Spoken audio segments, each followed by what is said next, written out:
So this video is going to be guiding through naming simple binary ionic compounds.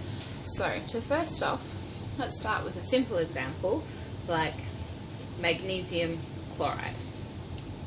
Okay, so Mg, alright, is the symbol for magnesium,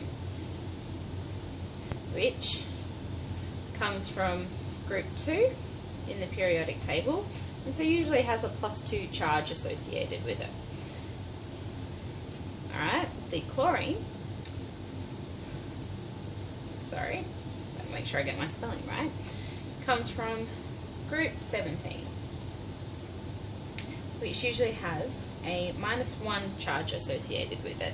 So to make sure that this is balanced, we need 2 equivalents of chlorine or chloride, ion, for every magnesium ion that we have. Now, how we actually go about naming these compounds? When we have an ion, or cation in particular, the name stays the same. So a magnesium cation is just magnesium ion. Alright, so the name stays the same, and we just add ion to the end of it to make sure that we can show that we have an ion present. Now, naming anions, we need to change the name. Okay, so what happens is we change the end. The INE goes to form IDE. Okay, so, and we keep this part of the name the same.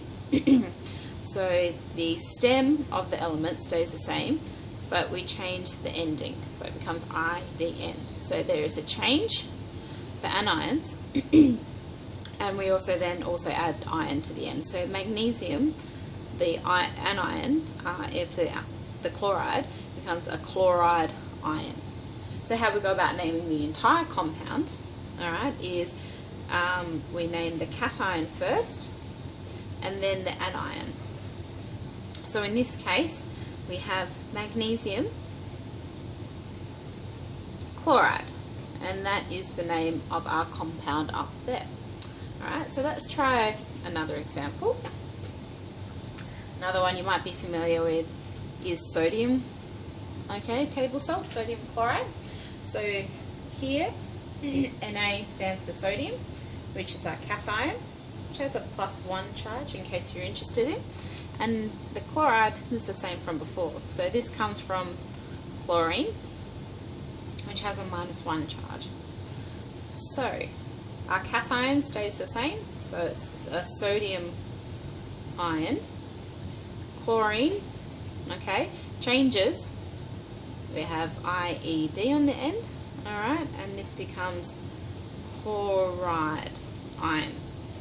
So to name the whole compound, becomes, remember we do the cation then the anion first, sodium chloride. There we go. Now some other trickier anions that you may come across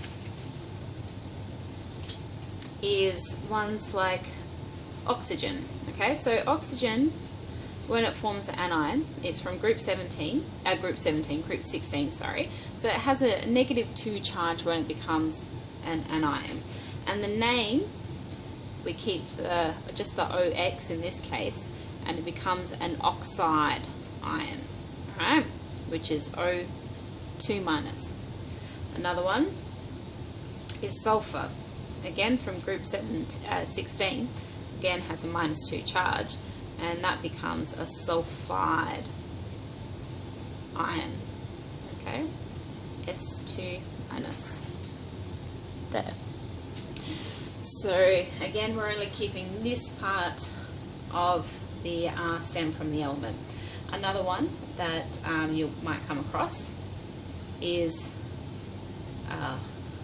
from phosphorus. So that's group 15, and that has a -3 charge.